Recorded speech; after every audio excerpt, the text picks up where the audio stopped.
الحمدللہ رب العالمین والعاقبۃ للمتقین والصلاة والسلام علی سید الانبیاء والمرسلین وعلى آلہ واصحابہ اجمعین ومن تبعهم بإحسان إلی یوم الدین اما بعد فقد قال اللہ تبارک وتعالی فی کلامہ المجید والفرقان الحمید فاعوذ باللہ من الشیطان الرجیم بسم اللہ الرحمن الرحیم اذا جاء نصر اللہ والفتح ورأيت الناس يدخلون في دين الله أفواجا فسبح بحمد ربك واستغفر إنه كان توابا صدق الله مولانا العظيم.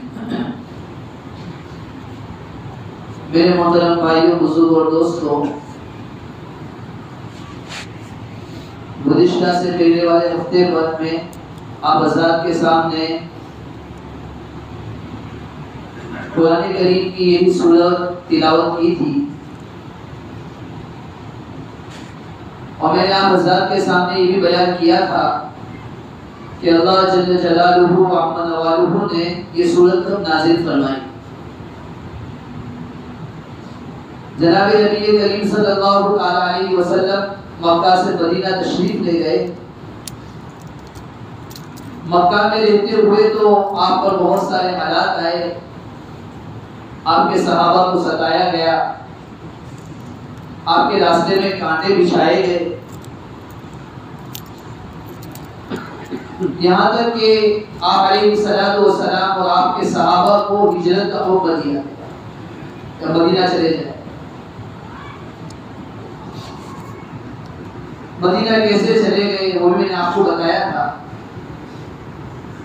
پھر ایک زمانہ ایسا آیا، ایسے تو مدینہ میں رہتے ہوئے بھی کفار مکہ آپ علیہ الصلوۃ والسلام اور آپ کے صحابہ کو طرح طرح کی تکالیف میں مبتلا کرتے تھے. اسی وجہ سے مدینہ جانے کے بعد بھی کئی جنگیں پیش آئی. پھر ایک زمانہ ایسا آیا کہ آپ علیہ الصلوۃ والسلام ایک مرتبہ رات کو آرام فرما رہے تھے کہ آپ کو خواب میں دکھایا گیا کہ آپ علیہ الصلوۃ والسلام اور آپ کے صحابہ عمرہ کے لیے مکہ جا رہے ہیں. آپ نے بیدار ہونے کے بعد اپنے صحابہ کو اس سے مطلع فرمایا، اطلاع دی کہ میں نے ایسا ایسا خواب دیکھا ہے. صحابہ خوش ہو گئے، مکہ سے محبت تھی، مکہ ان کا وطن تھا. جب آپ علیہ الصلوۃ والسلام اور آپ کے صحابہ عمرہ کے لیے نکلے تو کفار مکہ نے آپ علیہ الصلوۃ والسلام اور آپ کے صحابہ کو جانے سے روک دیا. آپ علیہ الصلوۃ والسلام نے پیغام بھیجا کہ بھائی ہم جنگ کے لیے نہیں آئے ہیں، ہمارا مقصد تو صرف عمرہ کرنا ہے. لیکن کفار مکہ اس کے لیے تیار نہ ہوئے کہ اس سال تو آپ کو عمرہ نہیں کرنے دیا جائے گا، آئندہ سال آپ عمرہ کے لیے آئیں گے. اور اس میں بھی کئی شرائط رکھے. مسلمانوں کے درمیان اور کفار مکہ کے درمیان اس وقت صلح کی گئی. صلح میں کئی ایسے شرائط تھے کہ صحابہ کرام رضی اللہ عنہم اجمعین کا دل ماننے کے لیے تیار نہ تھا، اس کو گوارا نہیں کر رہا تھا کہ کیسے صلح کر رہے ہیں، اس میں کیسے شرائط ہے. لیکن اللہ تعالیٰ کی طرف سے اللہ کے نبی صلی اللہ علیہ وسلم کو کہا گیا تھا کہ اگر آپ کو صلح پر مجبور کیا جائے آپ صلح کے لیے تیار ہو جائیں. صلح ہو گئی. پھر آپ علیہ الصلوۃ والسلام مکہ چلے گئے. پھر میں نے آپ کو بتایا تھا کہ ایک زمانہ ایسا آیا کہ آپ علیہ الصلوۃ والسلام اور آپ کے صحابہ مکہ میں داخل ہوتے. ایک بڑا مسلمانوں کا لشکر ہے، مکہ میں داخل ہوتے ہیں، لوگوں کو پتہ بھی نہیں ہے. اللہ تعالیٰ کی طرف سے نصرت کی جاتی ہے، مدد کی جاتی ہے، اور مکہ کی فتح کی خوشخبری آپ علیہ السلام کو سنائی جاتی. اور اسی واقعے کو یہاں نقل کیا گیا. قرآن میں کہا گیا اذا جاء نصر اللہ والفتح، جب اللہ کی مدد اور اللہ تعالیٰ کی جانب سے کامیابی آئے گی. وَرَأَيْتَ النَّاسَ يَدْخُلُونَ فِي دِينِ اللَّهِ أَفْوَاجًا، اب لوگوں کو دیکھیں گے کہ اللہ کے دین میں فوج در فوج داخل ہو رہے ہیں. فَسَبِّحْ بِحَمْدِ رَبِّكَ وَاسْتَغْفِرْ، تو ایسے وقت آپ اپنے رب کی تعریف کیجیے، اپنے رب کی حمد بیان کیجیے، اور آپ ایسے وقت میں اللہ تعالیٰ سے مغفرت طلب کیجیے. اس صورت کے اندر اللہ تعالیٰ کی جانب سے قیامت تک آنے والی انسانیت کے لیے دو بہت اہم سبب دیے گئے. پہلا سبب تو یہ ہے کہ دیکھو مسلمانوں قرآن کریم میں جو الفاظ استعمال کیے گئے ہیں، قرآن نے یہ کہا اذا جاء نصر اللہ والفتح، اللہ کی جانب سے نصرت اور اللہ تعالیٰ کی جانب سے مدد آ جائے. قرآن یوں ہی کہہ سکتا ہے اذا جاء نصر والفتح، مدد اور فتح آ جائے. نہیں، قرآن نے کہا کہ اللہ کی جانب سے مدد آ جائے، اللہ کی جانب سے کامیابی آ جائے. کیا سمجھ میں آتا ہے؟ میں یہ سبق دیا جا رہا ہے کہ دنیا میں تم کوئی بھی کام کرو،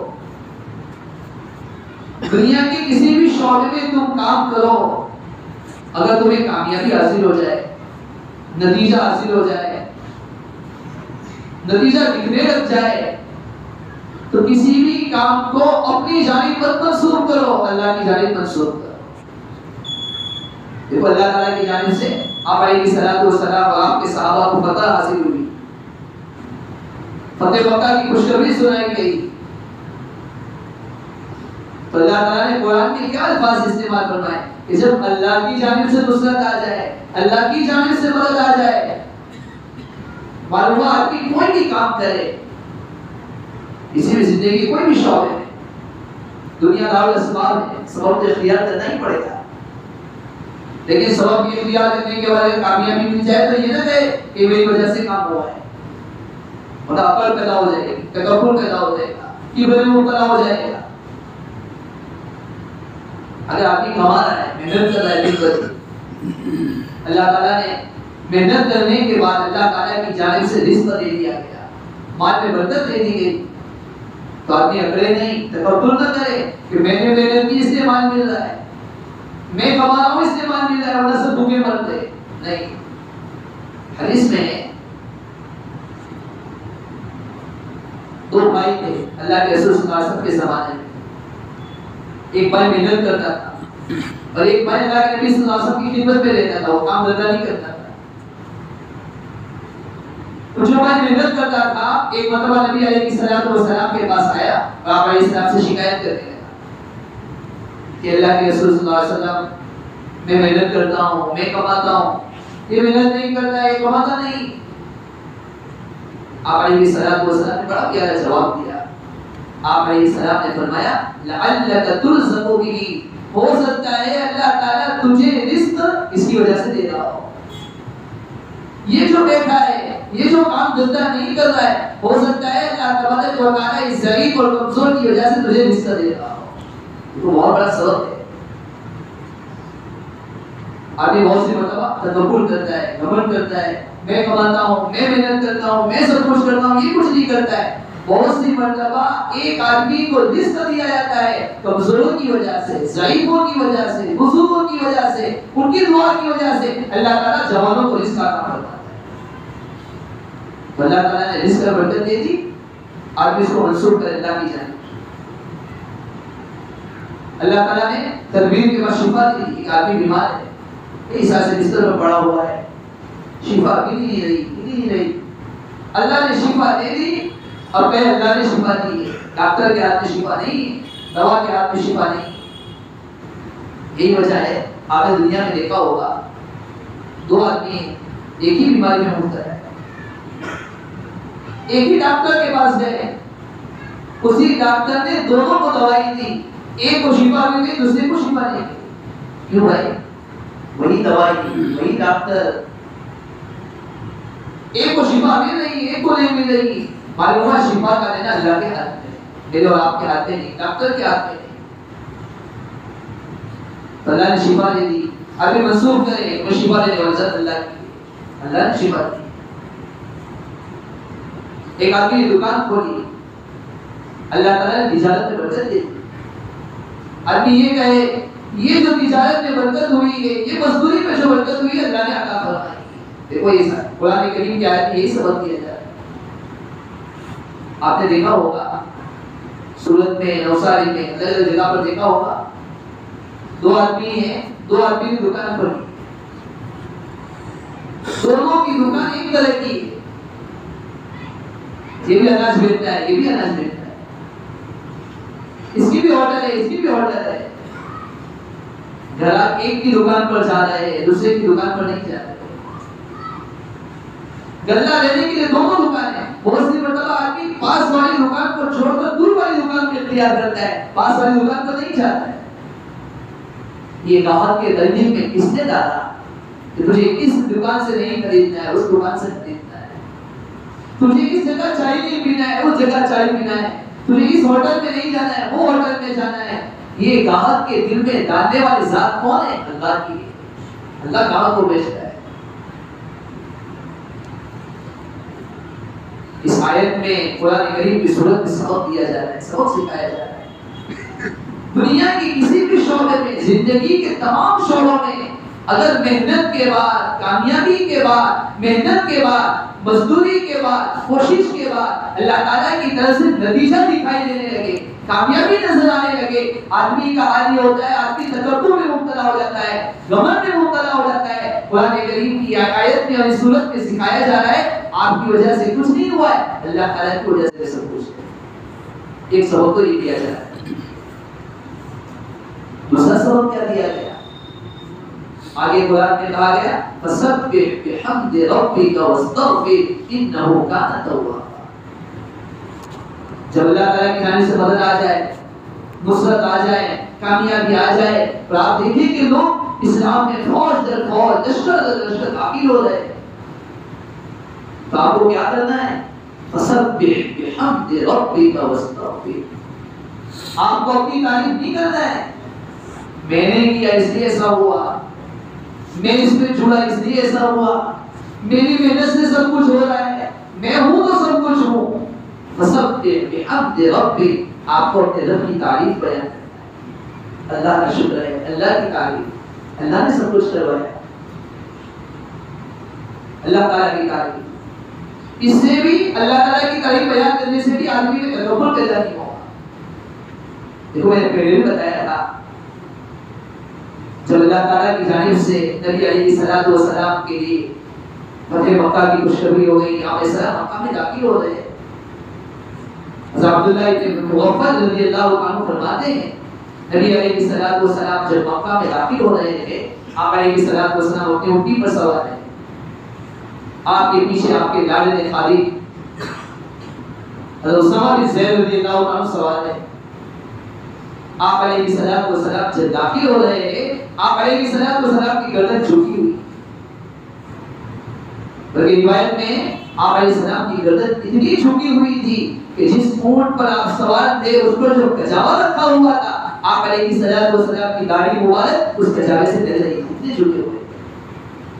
آپ علیہ السلام بڑے ترنم کے ساتھ پڑھ رہے تھے اِنَّا فَتَحْنَا لَكَ فَتْحًا مُبِينًا لِيَغْفِرَ لَكَ اللَّهُ مَا تَقَدَّمَ مِن ذَنبِكَ وَمَا تَأَخَّرَ وَيُتِمَّ نِعْمَتَهُ عَلَيْكَ وَيَهْدِيَكَ صِرَاطًا مُسْتَقِيمًا. لیکن دنیا کے اندر آپ نے دیکھا ہوگا بادشاہوں کا کیا حال ہوتا ہے، کامیابی مل جاتی ہے، جیت مل جاتی ہے. ارے آج کل کی جیت کو ہم نے دیکھا ہوگا، جب کوئی الیکشن میں جیتتا ہے تو کیسا کرتا ہے، تو آپ کی نیند کو حرام کر دیتا ہے، راستے کو بلاک کر دیا جاتا ہے، راستہ بند کر دیا جاتا ہے، بھول جاتا ہے کہ فتح لینے والا کون ہے، جیت دینے والا کون ہے، جیت کس کے ہاتھ میں لکھی ہوئی ہے، فتح کس کے ہاتھ میں لکھی ہے، سب کچھ بھول جاتا ہے. نبی علیہ السلام داخل ہوئے بڑے تواضع کے ساتھ، عاجزی کے ساتھ، انکساری کے ساتھ. تو اللہ تعالیٰ کی جانب سے کسی بھی شعبے میں کامیابی مل جائے سب بحمد ربی، اللہ تعالیٰ کی تعریف بیان کرے. تین چیزیں، ایک کہ بندہ اللہ تعالیٰ کی تعریف کرے، نمبر دو اللہ تعالیٰ کا شکر ادا کرے. آج اللہ کے بندے عجیب ہوتے ہیں. ہمارے اکابر دیوبند میں بہت بڑے بزرگ گزرے ہیں، میاں سید اصغر حسین صاحب رحمۃ اللہ علیہ. مفتی شفیع صاحب رحمۃ اللہ علیہ فرماتے کہ ایک مرتبہ ان کے پاس میں گیا، سخت بخار تھا. میں خیریت دریافت کی کہ آپ کیسے ہو؟ فرمانے لگے کہ میری آنکھیں صحیح سالم ہیں، میں اپنی آنکھوں سے سب کچھ دیکھتا ہوں. اللہ تعالیٰ کی کتنی بڑی نعمت ہے. میرے کان صحیح سالم ہیں، میں اپنے کانوں سے صحیح طور پر سب کچھ سن رہا ہوں. اسی طرح میرے ہاتھ بالکل صحیح سالم ہیں، میں ہاتھوں سے سب کچھ پکڑ رہا ہوں. میرے پیر بالکل صحیح سالم ہیں، میں چلنے کی بالکل طاقت رکھتا ہوں. تھوڑا سا بخار ہو گیا کچھ. ہمارا حال کیا ہوتا ہے؟ بخار آ گیا، آپ کی سب سے پہلے بخار کو بیان کرے گا کہ طبیعت میں بخار بہت زیادہ ہے. آدمی سب سے پہلے اللہ تعالیٰ کی نعمت کو بیان کرے. ایک آدمی کے پاس آدھا گلاس پانی لایا جائے، دو طرح کے لوگ ہوتے ہیں. ایک آدمی یوں بیان کرے گا کہ بس یہ آدھا گلاس پانی رکھا ہوا ہے، کچھ نہیں. اور دوسرا آدمی ہوگا تو وہ یوں بیان کرے گا اللہ کا شکر ہے اللہ تعالیٰ نے آدھا گلاس پانی تو پلایا. وہ نظریے میں فرق. تو پہلی چیز ہے آدمی اللہ تعالیٰ کی تعریف بیان کرے. نمبر دو اللہ تعالیٰ کا شکر ادا کرے. قرآن کریم میں اللہ تعالیٰ نے فرمایا کہ اعملوا آل داؤد شکرا وقلیل من عبادی الشکور. اللہ تعالیٰ کی جانب سے کہا گیا وقلیل من عبادی الشکور، میرے بندوں میں سے بہت کم شکر ادا کرنے والے ہیں.